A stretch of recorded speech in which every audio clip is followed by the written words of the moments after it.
Welcome to waves media Telugu. గ్రామీణ యువతకు నైపుణ్యాభివృద్ధి, స్వయం ఉపాధి అవకాశాల కల్పన లక్ష్యంగా నంద్యాల పట్టణంలోని క్రాంతినగర్లో నూతన RSETI శిక్షణ కేంద్రాన్ని ప్రారంభించారు.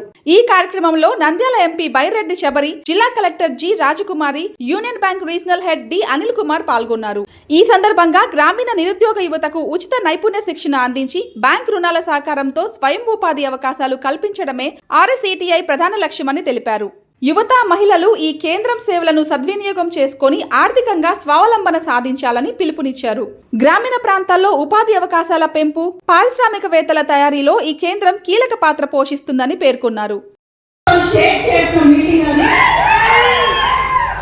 అలాంటి జనసేన నాయకులకు ఈ కార్యక్రమానికి వచ్చేసిన ప్రతి ఒక్కరికి పేరు పేరున నమస్కారాలు తెలియజేసుకుంటూ 2 సంవత్సరాలైంది. ఈ 2 సంవత్సరాల క్రితం ప్రజలు ఎలాంటి తీర్పు ఇచ్చారు? మనకు అభివృద్ధి కావాలి, లేదంటే ఉద్యోగాలు కావాలి, మన భవిష్యత్తు బాగుండాలి అని ఒక తీర్పు ఇచ్చారు. 175 సీట్లలో 164 ఎమ్మెల్యే స్థానాలు కల్పించారు కూటమికి. అట్లాగే 25 స్థానాల్లో 21 స్థానాలు ఎంపీ స్థానాలు కల్పించారు. అభివృద్ధి అంటే కేవలం పోస్టర్లకే పరిమితం కాదు. అభివృద్ధి అంటే మన జీవితాల్లో మార్పు రావాలి అనే ఒక సంకల్పంతో కూటమి ప్రభుత్వం పనిచేస్తుంది ఈరోజు. అట్లాగే మనం చూసాం హయాంలో పెట్టుబడిదారులు ఎలా పారిపోయారో చూసాం.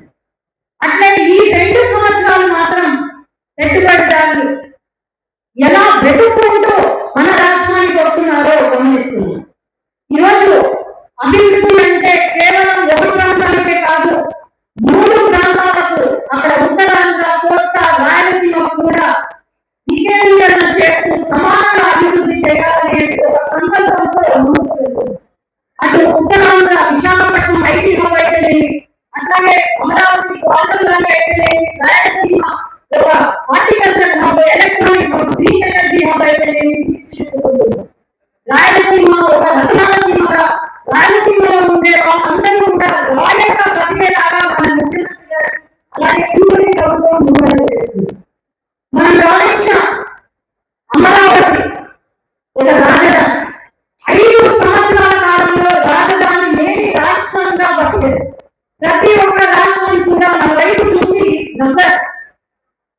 అలాగే అక్కడ త్యాగం చేసిన మహిళలు ఎవరైతే ఉన్నారో ఆ మహిళల పట్ల వైసీపీ ప్రభుత్వం ఎలా ప్రవర్తించారో చూశారు. ఒక 8 నెలల గర్భవతిని ఆమెను అడుగులైన కంటే అమర్చన అక్కడే అయ్యింది. అవన్నీ కూడా వైసీపీ ప్రభుత్వం ఎలా చేశారు అనేది మనం అందరం గమనించారు. అలాంటిది 2 సంవత్సరాలు పూర్తి కాకముందే అమరావతికి చట్టబద్ధత ఇచ్చి ఈరోజు అమరావతి అని మన రాజధాని పాలన ఎగిరేసేలాగా చెప్పే పరిస్థితికి వచ్చింది. ఈరోజు కేంద్ర ప్రభుత్వ సహకారంతో రైల్వే శాఖలేని దాదాపు 1,00,000 కోట్లతో రైల్వే ప్రాజెక్టులు ప్రారంభించారు. అట్లాగే రహదారులు 2,500 కోట్లతో రహదారులు నిర్వహిస్తున్నారు. బుల్లెట్ ట్రైన్ ఎక్కడైతే అమరావతి నుండి హైదరాబాద్ కి 6 గంటలు పడుతుందో కేవలం 60 నిమిషాల్లో వచ్చేలాగా బుల్లెట్ ట్రైన్లను చేస్తున్నారు. ఇలాంటివి ఎన్నో అభివృద్ధి పనులు చేస్తుంది.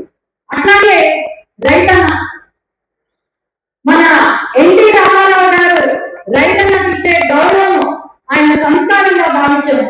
అట్లాగే రైతన్న గుండె చెప్పులు వినేలాగా మన ముఖ్యమంత్రి గారు నారా చంద్రబాబు నాయుడు గారు బాధ్యత తీసుకున్నారు. ఇలాంటి రైతన్నకు కూడా మనం భరోసాగా ముందుకు వాళ్ళను ఎక్కడా కూడా కష్టాలు పెట్టకుండా రైతన్న గురించి కూడా ఆలోచన చేస్తున్నాం. సాగునీరు, త్రాగునీరు అందిస్తున్నాం. ఎండాకాలం అయినా కూడా మనకు ఎక్కడా ఇబ్బంది లేకుండా కరెక్ట్ గా వాళ్ళు పనిచేశారు. కాబట్టి ఈరోజు ఎవరు కష్టపడలేదు. వైసీపీ ప్రభుత్వంలో కనీసం మనం ముచ్చుమని, మా సొంత గ్రామం ముచ్చుమని ఎత్తుకోవడానికి కరెక్ట్ బిల్లు కూడా చెల్లించలేదు వైసీపీ ప్రభుత్వం.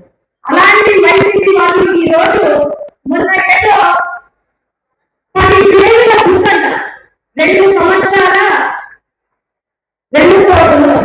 ప్రతి జిల్లాలో 2 సంవత్సరాల వెలుగుబాటు అని ఒక కార్యక్రమం చేస్తున్నారు.